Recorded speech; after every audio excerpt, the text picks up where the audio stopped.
दोस्तों welcome to our channel. तो आज बात करेंगे बहुत ज्यादा इंपॉर्टेंट टॉपिक पे। मैं सच बता रहा हूं आप लोगों को, इस बार ग्रुप डी में सिलेक्शन लेना इतना आसान है अगर आप कुछ फैक्टर्स को समझ लेते हो ना। अगर आप इस टाइम पे 50 से 60 की कैटेगरी में हो ना तो आपका सिलेक्शन कोई रोक नहीं सकता है, बशर्ते कि आप लोगों को कुछ स्मार्ट अप्रोचेस अपनानी पड़ेंगी। ये नहीं है पुरानी घिसी पिटी चीजों से अगर आप लोग चलोगे, या अगर चाह रहे हो कि भाई एक चैप्टर के 200 क्वेश्चंस लगाऊंगा, 500 क्वेश्चंस लगाऊंगा, तब आप लोगों का कुछ नहीं हो सकता। ठीक है, तो अब आप लोगों को मैं कुछ फैक्टर्स बता रहा हूं कि क्यों इस बार बहुत आसानी से सिलेक्शन आप ले सकते हो।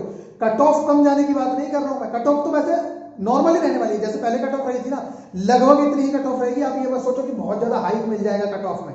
और कुछ बच्चों के दिमाग में कुछ डाउट्स हैं, उन लोगों को लगता है कि जैसे 70 कट ऑफ गई थी तो वो ये सोचते हैं कि हम अपने टेस्ट में 80 मार्क्स ले आए, 70 मार्क्स ले आए। भाई वो जो 70 कट ऑफ गई है, 75 कट ऑफ गई है, वो आफ्टर नॉर्मलाइजेशन गई है। इसलिए आप लोगों को घबराने की जरूरत नहीं है। आप भी हिम्मत मत हारो। अगर आप 50-60 वाले हो ना, आपके मान लो 60 मार्क्स आ रहे हैं, आफ्टर नॉर्मलाइजेशन ये 75 हो गए, तो आपका सिलेक्शन कोई रोक लेगा? तो समझना इस बात का है। मैं आप लोगों को सिर्फ मोटिवेट करने आया हूं, मैं आप लोगों को ये बताने आया हूं कि आप अभी हार मत मानो। अगर आपके 60 नंबर भी आ रहे हैं ना, आपके पास 1.5 से 2 महीना पूरा पूरा पड़ा हुआ है। और ये जरूरी नहीं है कि आपका पहले दिन ही एग्जाम हो जाएगा।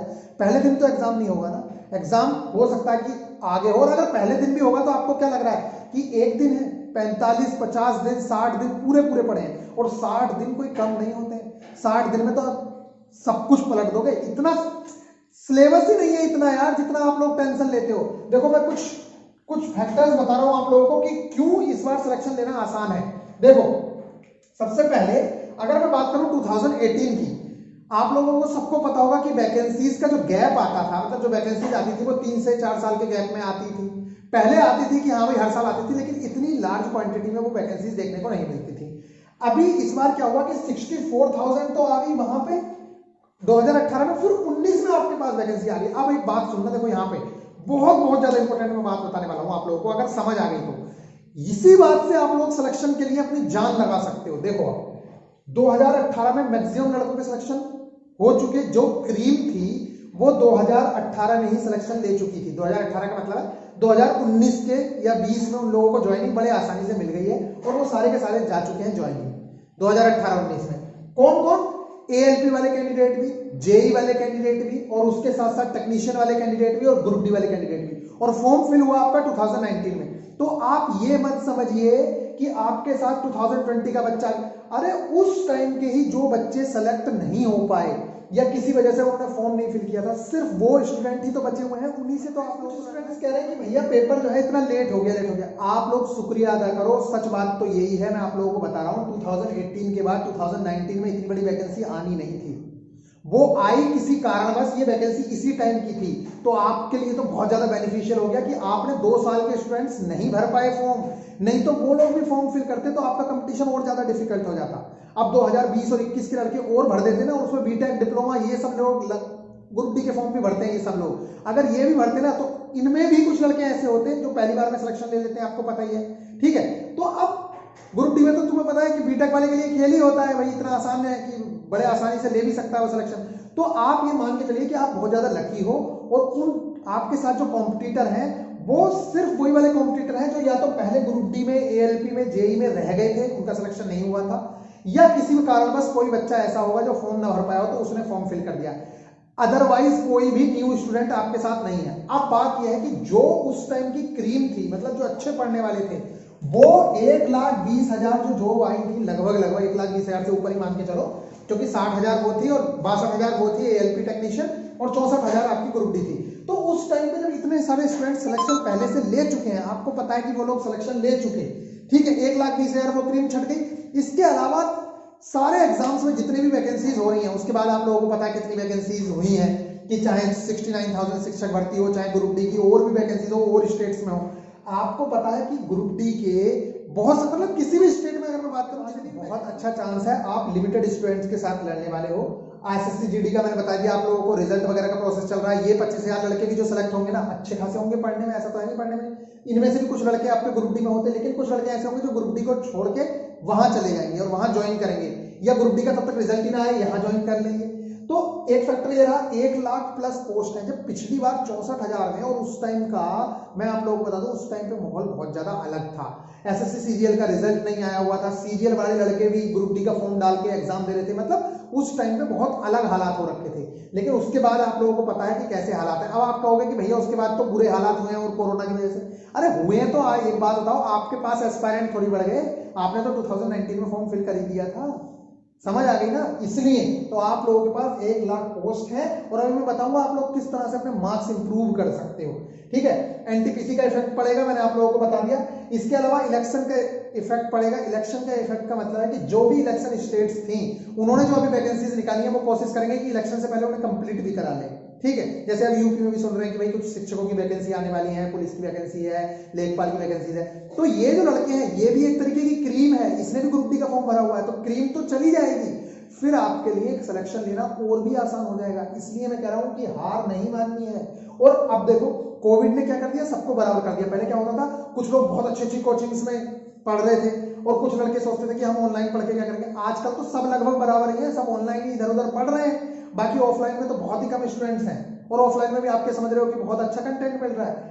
ऑनलाइन में उससे बेस्ट कंटेंट आप सबके पास मिल रहा है, बेस्ट गाइडेंस आप लोगों के पास है। आपको जो टारगेट्स दिए जाते हैं, आपको जो इतनी सारी वीडियोस सजेस्ट की जाती हैं अच्छे अच्छे टीचर्स की, एक ही प्लेटफॉर्म पे आपको सारा का सारा कंटेंट मिल रहा है। ये कोई मजाक बात नहीं है, पूरे यूट्यूब का जो बेस्ट कंटेंट है वो आपके पास जा रहा है। हमारे जो टारगेट जाते हैं वहां पे आप लोगों को टारगेट्स दिए जा रहा है और बेस्ट से बेस्ट कंटेंट आपके पास पहुंच रहा है। मैं सच बता रहा हूं, इतना ज्यादा दुख होगा ना अगर आप 1 नंबर से 2 नंबर से, मान लो आप 2 नंबर भी छोड़ो, आपने कट ऑफ क्लियर की, पीईटी के लिए गए, पीईटी के लिए गए और फिर वहां से फेल हो गए, या मान लो कट पीईटी भी क्वालिफाई कर लिया, छोड़ो पीईटी भी क्वालिफाई कर लिया, उसके बाद कट ऑफ क्लियर नहीं हुई, कितना बुरा लगेगा।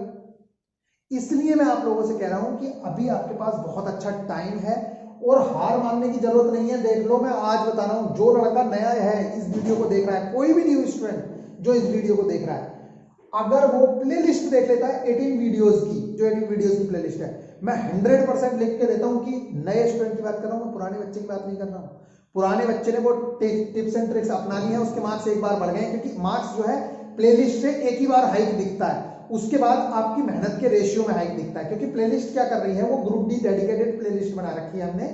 उस प्लेलिस्ट में आप एग्जाम के नेचर को समझ पाते हो कि एग्जाम सच में है क्या और हमें किस तरीके से उस एग्जाम को टैकल करना है और किस तरीके से हम उस एग्जाम में आसानी से, बड़ी आसानी से सिलेक्शन पा सकते हैं। तो पहली बार में अगर कोई बच्चा 50 वाला है और उसने प्लेलिस्ट नहीं देखी, अगर वो प्लेलिस्ट देख ले तो उसका पहली बार में मार्क्स 5 से 10 से 15 तक भी बढ़ सकते हैं, ठीक है। 5 मार्क्स तो बढ़ने ही बढ़ने हैं, उससे कोई बात नहीं है। एक प्लेलिस्ट में 1.5 से 2 घंटे में कंप्लीट हो जाती है। तो प्लीज आप प्लेलिस्ट देख लो और टेस्ट देना जरूरी है। आप लोग टेस्ट दो, अपने आप को परखो। और ये जो 50 की कैटेगरी है ना, देखो 50 की कैटेगरी से तो रातों रात आपको 60 की कैटेगरी में हम वैसे ही ले आए। अगर आपने क्या कर लिया, अगर आपने वो प्लेलिस्ट देख ली तो आप 60 की कैटेगरी में वैसे चले गए 1.5 से 2 घंटे के अंदर। और 60 की कैटेगरी में जो स्टूडेंट आ गया, अगर वो 1 से 1.5 महीना दिल लगा के पढ़ाई कर ले ना, दिल लगा के सच में, टारगेट्स वगैरह जो दिए जा रहे हैं, जो इंपॉर्टेंट टॉपिक्स है, अगर वो भी कवर कर लेना तो 70 तक बड़े आसानी से जा सकता है। क्या आपको लगता है कि आप 2 महीने में 10 मार्क्स नहीं गेन कर सकते? बड़ी आसानी से गेन कर सकते हो। जो टॉपिक्स आपके वीक है उन टॉपिक्स पे आपको ध्यान देना है, सारी चीजें करनी है। 60 की कैटेगरी से 70 की कैटेगरी में चले जाओगे और 70 की कैटेगरी में आना ही फाइनल का लगभग आप बहुत ज्यादा करीब आ जाओगे। क्योंकि आपको पता है जो 70-75 कट ऑफ जाती है ना रेलवे की, ग्रुप डी की, जो वो कट ऑफ आफ्टर नॉर्मलाइजेशन होती है यार। हो सकता है कि आप 60 मार्क्स पे भी सिलेक्शन ले लो, अगर आपके 60 भी आ रहे हैं ना तब भी सिलेक्शन ले लो। इसलिए मैं कह रहा हूं कि मार्क्स देख के घबराओ मत, आप अपना रोज बेस्ट देने की कोशिश करो कि मैं इससे बेस्ट क्या कर सकता हूं।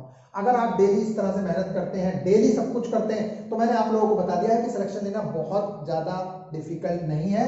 कम पढ़ना है, सॉलिड पढ़ना है, स्मार्ट अप्रोचेस को अपनाना है, बड़ी आसानी से 2 महीने में सिलेक्शन ले सकते हो। बस आपको ये पता होना चाहिए, वही देखो इस टाइम पे आपको ये पता होना चाहिए क्या चीजें छोड़नी है, क्या चीजें पढ़नी है, मेरे लिए क्या इंपॉर्टेंट है, रेलवे के लिए क्या इंपॉर्टेंट है, एग्जामिनर कैसे क्वेश्चन सेट कर सकता है, ठीक है।